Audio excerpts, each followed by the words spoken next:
এত বেলা পর্যন্ত নখ ডাকিয়ে ঘুমোলে সংসারটা কে করবে? বলি তোমায় কোন কাজে পাওয়া যায় বলো তো? কুটোটি পর্যন্ত নাড়ানোর নাম নেই, শুধু ঘুম আর রাজসভা, ব্যাস। আমি কি শুধু জীবনটা রান্না করেই কাটিয়ে দেবো? এই দেখো গিন্নি, আমাকে মাথা খাটিয়ে খেতে হয়, আর মাথা ঠান্ডা রাখার একটাই উপায়, ভালো ঘুম আর পেট পুড়ে খাওয়া। ওসব কথা তুমি রাজা মশাইকে বুঝিও, আমাকে নয়। তোমার মাথা ঠান্ডা রাখতে নিজেকে উনুনের আঁচে সেদ্ধ করতে পারবো না। এই আমি বলে রাখছি, ভালো করে শুনে নাও। তুমিও শুনে রাখো গিন্নি, ওই রোজ রান্না করো বলে কিচ্ছুটি বলি না, যা রাধো অমৃত মনে গলায় ঢালি। তার কোথায় ঢালবে গো? তোমার চাহিদা মেটানো আমার পক্ষে সম্ভব নয়। মেটাতে হবে না, মেটাতে হবে না। হ্যাঁ, একটু রান্না করে দাও বলে যদি এত কথা শুনতে হয়, তাহলে আজ থেকে আমি রান্না করে সবাইকে খাওয়াবো। হ্যাঁ, তুমি পটের বিবি হয়ে বসে থাকবে, ব্যাস। এটাই তো বলতে চাইছো? হ্যাঁ, তাই হবে এবং আজ থেকে। এই কথাটা যেন মনে থাকে। হ্যাঁ, পরে আমায় বলতে এসো না। ওগো, মাছের ঝাল খেতে ইচ্ছে করছে, কিন্তু কি করে রাঁধে তা ভুলে গেছি। একটু রেঁধে দাও না গো।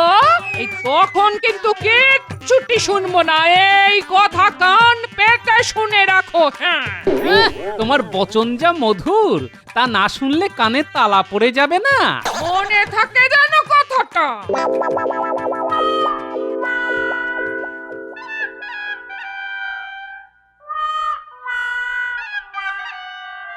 কি ব্যাপার বলো তো মন্ত্রী, গোপাল আজ এলো না কেন? কিছু জানা আছে নাকি তোমার? ব্যাপার আবার কি? গোপালের যা কাজ তাই করছে, খেয়ে দিয়ে ঘুমোচ্ছে। হ্যাঁ, ঘুমোচ্ছে? আরে খবর নাও, এটা কি মশকরা হচ্ছে? আজ বাদে কাল রাজপুত্রের বিয়ে, আমার রাতে ঘুম হচ্ছে না, আর উনি ওদিকে বাড়িতে নাক ডাকিয়ে ঘুমোচ্ছে। এত কাজ পড়ে রয়েছে, করবেটাকে শুনি। কাজের জন্য গোপালকে কি দরকার মহারাজ?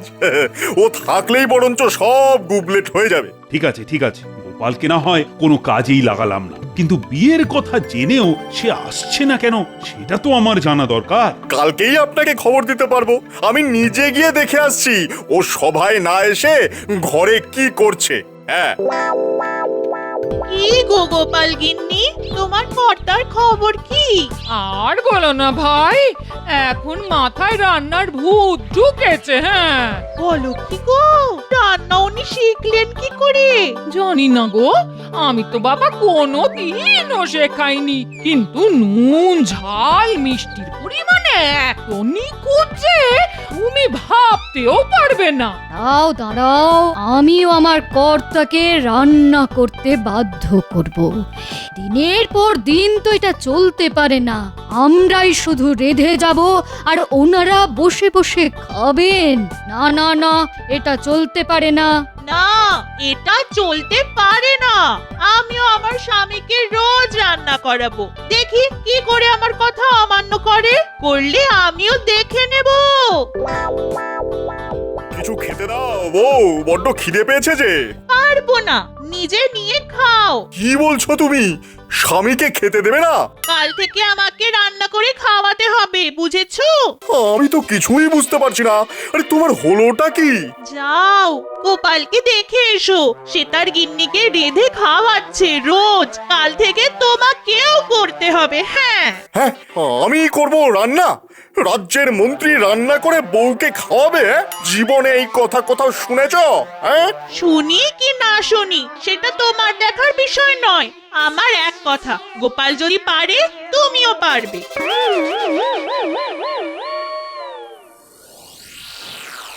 কি মন্ত্রী, গোপালের কোনো খবর পেলে? মহারাজ, গোপাল নাকি রাজসভায় না এসে বাড়িতে সবাইকে রান্না করে খাওয়াচ্ছে। গোপাল রান্না করছে? কি বলছো বলো তো তুমি? ভগবান একেবারে সঠিক তথ্যই দিয়েছে। শুধু তাই নয়, গোপাল ওই নদীর ঘাটে আমাদের বউদের উস্কেছে, যেন তারা ওই আমাদের বাধ্য করে রান্না করতে। ভাবুন মহারাজ, ভাবুন, আমরা রান্না করতে শুরু করলে রাজ্যের হাল কি দাঁড়াবে। রাজসভা তো ফাঁকা হয়ে যাবে। কি বললে? সব পুরুষ মানুষকে উস্কাচ্ছে রান্না করার জন্য? এ কিন্তু ভারী অন্যায়। গোপালকে এর জন্য কঠিন শাস্তি পেতে হবে। মহারাজ, কোনদিন হয়তো শুনবো রানীমা পর্যন্ত আপনাকে দিয়ে রান্না করাচ্ছে। এই যদি তাই হয় তবে রাজ্যের কি হবে? হ্যাঁ, রাজসভা ছেড়ে রাজা রান্নাঘরে রন্ধন কর্ম করছে। ছি, ছি, ছি, ছি, ছি, ছি, ছি, ছি, লোকে কি বলবে? সেরকম সম্ভাবনা আছে নাকি? তাহলে তো বিপদ। বিপদ বলে বিপদ, তার চাইতে গোপালকে আপনি ওই রাজ্য থেকে তাড়িয়ে দিন, তাহলেই আমাদের রক্ষা। না না, তার আর দরকার নেই। গোপালকে শায়েস্তা করার একটাই পথ আছে। কি সে পথ? সামনেই রাজপুত্রের বিয়ে। আপনি বলেছেন যে 3 দিন 3 রাত্রি রাজ্যের সবাই রাজবাড়িতে খাবে। আপনি গোপালকে রান্না বান্নার ভার দিয়ে দিন না, দেখি প্রজারা খেয়ে কি বলে। গোপাল এমন তারা খাবে যে রাজ্য ছেড়ে পালাতে বাধ্য হবে। এটা ভালো কথা বলেছ, কিন্তু তার আগে তো গোপালের হাতের রান্না খেতে হবে। মানে গোপাল কেমন রাঁধে তা না জেনে তো তার উপর এত বড় একটা দায়িত্ব চাপানো যায় না। আর খারাপ হলে তো প্রজারা তো আমার উপর ক্ষেপে যাবে। চলো আমরা 3 জন মিলে গোপালের হাতের রান্না খেয়ে আসি।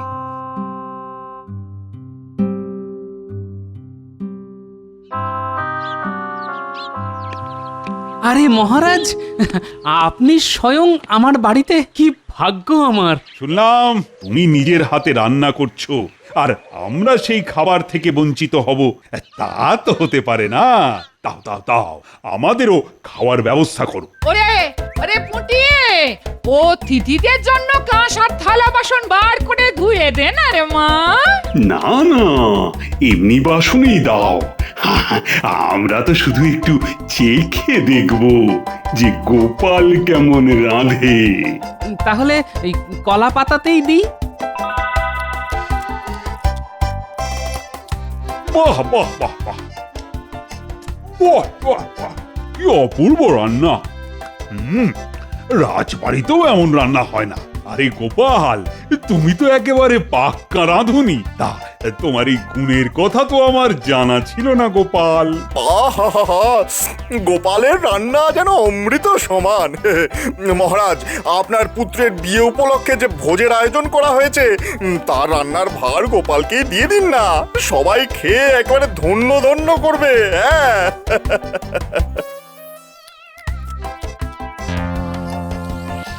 হ্যাঁ মহারাজ, গোপালের হাতের রান্না খেলে প্রজারা দুহাত তুলে রাজপুত্রকে আশীর্বাদ করবে। কথাটা তো খারাপ বলনি তোমরা। কি গোপাল, রাজি তো? 3 দিনের রান্না, প্রথম দিন আইবুড়ো ভাত, পরের দিন দুপুরের খাওয়া, আর বধূবরণের দিন রাত ও দিন। পারবে তো? মহারাজ যখন আজ্ঞা করেছেন তখন গোপাল তা করবেই, আপনি নিশ্চিন্ত থাকুন। যাক, একটা কাজ হয়ে গেল। তাহলে গোপাল, তোমার কি কি লাগবে তা আমাকে জানিয়ে দিও। বহু লোকের ভোজ, তোমার সাহায্যকারীদের ব্যবস্থা আমি না হয় করে দেব। না মহারাজ, লোকজন আমি ঠিক করে নেব, তা নিয়ে আপনি চিন্তা করবেন না।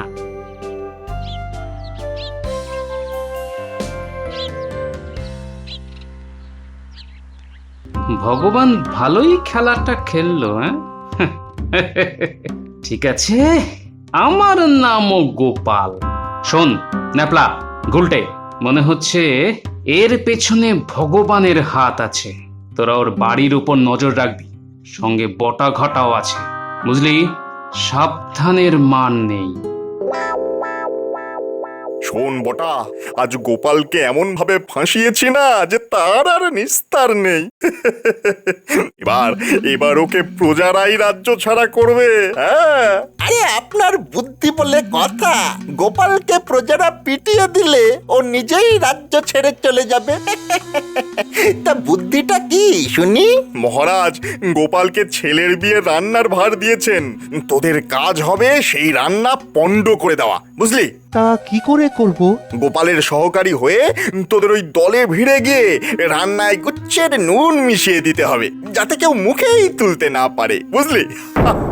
এ আর এমন কি কাজ, ও আপনি নিশ্চিন্ত থাকুন, হয়ে যাবে। ওই ওই ওপরেরটাকে টিপ কর। না রে, অনেক উঁচুতে।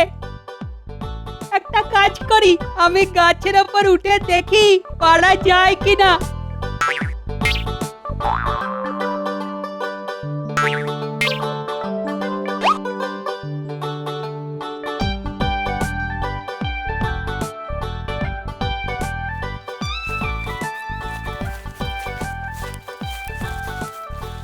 পুটি, ডাবলা, বটা ঘটা আসছে।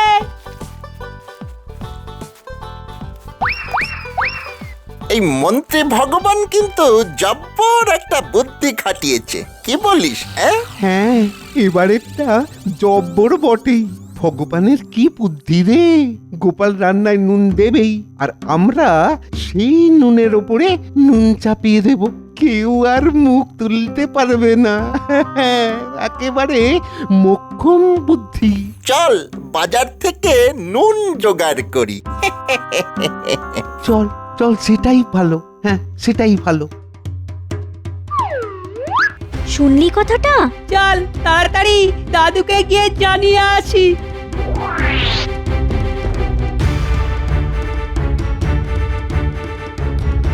কিরে, এত লাফাতে লাফাতে এলি? কোনো খবর আছে নিশ্চয়ই।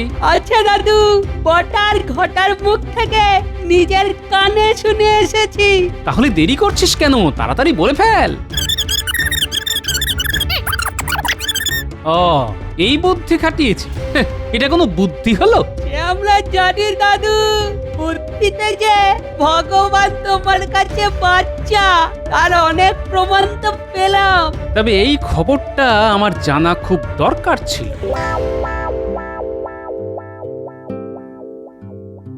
মাংসটা কষিয়ে নি, মশলা, তেল, দই সব দেওয়া হয়ে গেছে। এবার নুনটা মেখে ফেলি। ওটা আমি দেব, তুমি দিতে পারবে না। আজ আই বুড়ো ভাত সবাইকে এমন রান্না করে খাওয়াবো যে লোকে চেয়ে চেয়ে খাবে।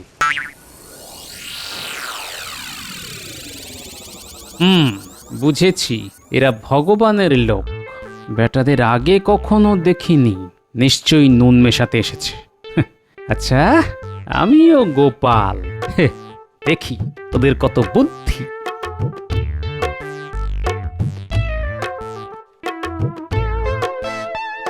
যাক, ওরা দেখলো যে নুন দেওয়া হয়েছে। আমি বরং একটু অন্য কাজে ওদিকে যাই।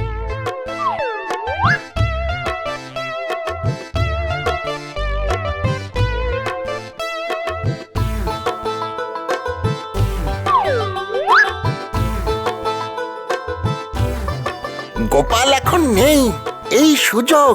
চল মাংসে নুন দিয়ে আসি। বেশ করে ঢালবি, কেমন? তুই চিন্তা করিস না, আমি আমার কাজ ঠিকঠাক করেই করব। কিচ্ছু চিন্তা করিস না।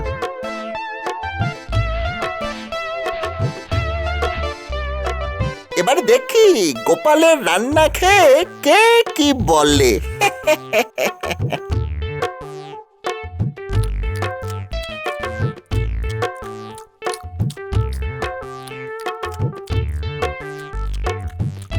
কি গো, কেমন রান্না হয়েছে? মহারাজ, এমন রাঁধুনি আপনি কোথায় পেয়েছেন? মনে হচ্ছে যেন স্বর্গ থেকে ধরে নিয়ে এসছেন। আহা হা হা, যা খেলাম তা সত্যি বলছি মহারাজ, জীবনে কখনো খাইনি। কে রাঁধলো বলুন তো? এমন রাঁধুনি আমাদের রাজ্যে আছে বলে তো জানতাম না। রাঁধুনিকে জানো? আরে আমাদের গোপাল। ও যে রান্নায় এত ভালো তা আমিও জানতাম না। ধন্য গোপাল মহারাজ, গোপালের বুদ্ধির কথা জানতাম, কিন্তু রাঁধুনি গোপালের খোঁজ পেলাম আজ।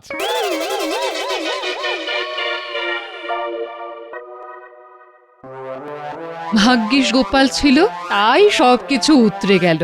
আমার মনে হয় রান্নাটা সব পুরুষেরই শিখে রাখা দরকার। হ্যাঁ, তার মানে আমাকেও শিখতে হবে? আজ না বাবা, বড্ড খাটাখাটনি গেছে রানী। কাল না হয় রাঁধুনি বানানোর কথা শুনবো। তোমার কথাই ঠিক ভগবান, গোপালের ঘাট থেকে রান্নার ভূত নামাতে হবে। সেটা কোনো ব্যাপারই না। বিয়ের দিন দুপুরে রান্নায় এমন ঝাল মিশিয়ে দেব যে গোপালকে ছিঁড়ে খেয়ে নেবে প্রজারা। তাই করো ভগবান, নইলে আমায় যে রাঁধুনি হতেই হবে।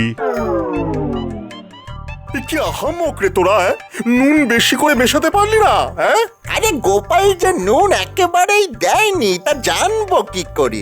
আমরা যথেষ্ট নুন দিয়েও কিছুই হলো না। ছ্যা, ছ্যা, ছ্যা, ছ্যা, ছ্যা। কপালের জোরে বেঁচে গেল গোপাল। এটাই গোপালের কপাল। কিন্তু এবার মহারাজ নিজেই বলেছেন এমন কিছু করতে হবে যাতে গোপালের মাথা থেকে রান্নার ভূত একেবারে চলে যায়। তাই বিয়ের দিন দুপুরের ভোজে রান্নায় বেশ করে ঝাল দিতে হবে, বুঝলি? এবার আর বলদের মতন কাজ করিস না যেন, কেমন? ঠিক আছে, এবার তাই হবে।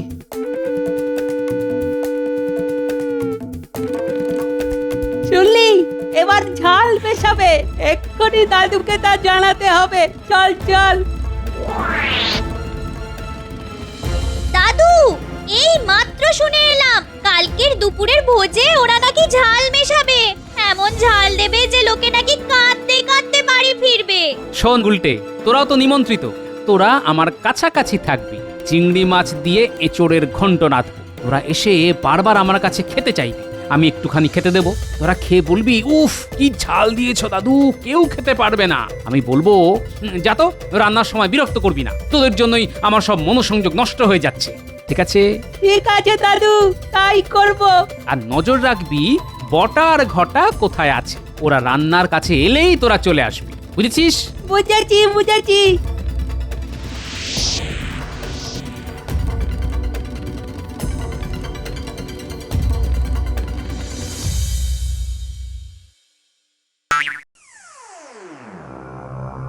দাদু, ও দাদু, কি রাঁধছো গো? চিংড়ি দিয়ে এঁচোড়ের ঘন্ট। একটু দাও না গো, চেখে দেখি। নে, অল্প করে নে, চেখে দেখ কেমন হয়েছে। উড়ি বাপরে, কি ঝাল হয়েছে গো, লোকে তো খেতেই পারবে না। আরে একটু ঝাল না দিলে কি আর এই রান্নার স্বাদ হয়? যা যা যা, আমায় বিরক্ত করিস না তো।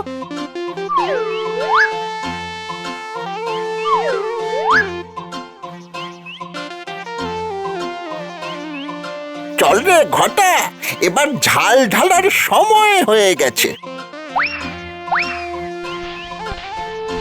এমনিতেই ঝাল বেশি হয়েছে। হ্যাঁ, এবার যা ঢাললাম তাতে আর কাউকে ওই খেতে হবে না। সবাই পুকুরে ঝাঁপাবে, জলে চুবে থাকবে এক বেলা।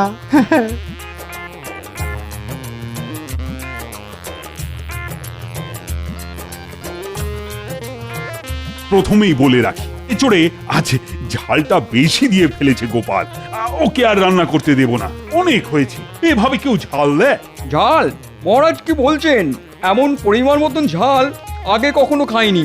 গোপালের হাতে যেমন নুন তেমন ঝালের মাপ। এই মাপ উঁচু দরের রাঁধুনি ছাড়া আর কেউ দিতে পারবে না। গোপাল হলো গিয়ে পাক্কা রাঁধুনি, রান্নার স্বাদ নিয়ে কোনো কথা হবে না। রাঁধুনি হিসাবে গোপালকে সেরা শিরোপা দেওয়া উচিত মহারাজ। তোমার মতো অকম্মার ঢেকি আমি আগে না একটাও দেখিনি। রাজামশাই কাকে কি বলছে রে? কাকে আবার? ভগবানকে। চল আড়াল থেকে শুনে নি। সামান্য ঝাল, তাও ঠিক মতো মেশাতে পারলে না। আমি তো চেষ্টা করেছি মহারাজ। যাক, এখন একটাই সুযোগ আছে, বধূবরণের রাত। সেদিনও কিন্তু কিছু একটা করতেই হবে। চিন্তা করবেন না মহারাজ, সেদিন আমাদের প্রথা অনুযায়ী পায়েস হবে। হ্যাঁ, সেই পায়েসে নুন আর লঙ্কা দুটোই মিশিয়ে দেব। দেখি দেখি গোপাল কি করে বাঁচে। হ্যাঁ দাদু, মহারাজ নিজেই ষড়যন্ত্রে জড়িত, সঙ্গে ভগবান। কাল ওরা পায়েসে নুন আর লঙ্কা দুটোই মেশাবে। কি হবে বুঝতে পারছো তো দাদু? জানি, পাছে আমাকে দেখে সব পুরুষদের রান্নাঘরে ঢুকতে হয়, তাই সবাই মিলে আমার পিছনে লেগেছে। ঠিক আছে, দেখি কি করা যায়। দাদু, তুমি যা করেছ না তা সবার করা উচিত, মহারাজ তা চান বা না চান। ঠিক বলেছিস গুলটে, একেবারে পুরুষ মানুষের মতো। এবার আর কোনো কারসাজি করব না, সবাই যা করছে তাই করে যাক। আমি ওনাদেরই ঘেটে দেওয়া রান্না কায়দা করে ওনাদেরকেই খাওয়াবো। হ্যাঁ,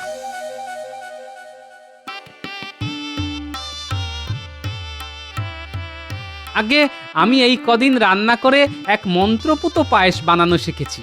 আমি মহারাজের সব সভাসদদের স্ত্রীদের অনুরোধ করছি তারা যেন তাদের স্বামীকে এই পায়েস খাওয়ায়, তাহলেই তারা রান্নায় আমার থেকেও পারদর্শী হয়ে উঠবে। মনে রাখবেন, এই পায়েস হলো মন্ত্রপুত।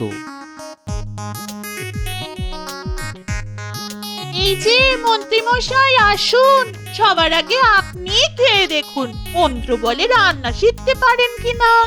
না না, না মানে ইয়ে আমাকে কেন? মানে আমি তো বলেই দিয়েছি যে পায়েস আমি খাই না। হ্যাঁ। তুমি পায়েস খাও না? এই প্রথম শুনলাম। নাও খেয়ে নাও, নইলে কিন্তু বাপের বাড়ি আমার আছেই, যাবো যে আর কিন্তু ফিরবো না।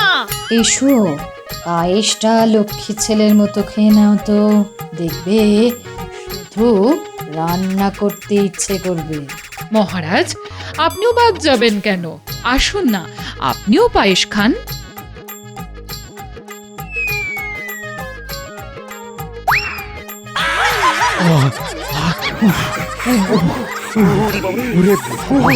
ওরে বাবা রে, কি ঝাল!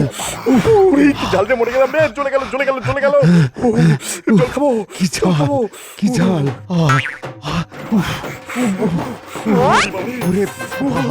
ওরে বাবা রে, কি ঝাল!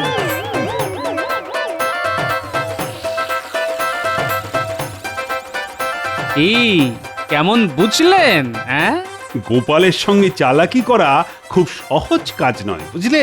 গোপাল সবার চাইতে বুদ্ধিমান, নইলে ধরে ফেললো কি করে? তুমি নুন আর আমি লঙ্কা মিশিয়ে ওর রান্না বানচাল করতে চেয়েছিলাম। গোপালের সঙ্গে আর বুদ্ধির লড়াইতে না যাওয়াই ভালো। তার মানে আপনারা সবাই মিলে গোপালের পেছনে লেগেছিলেন? তাহলে তো আপনাদের আর ছাড়াছাড়ি নেই, কালকে থেকে আপনাদের রান্না করতেই হবে। মহারাজ, আপনার কোনো ছাড় নেই। হায় হায় হায়, কি বিপদে পড়লাম!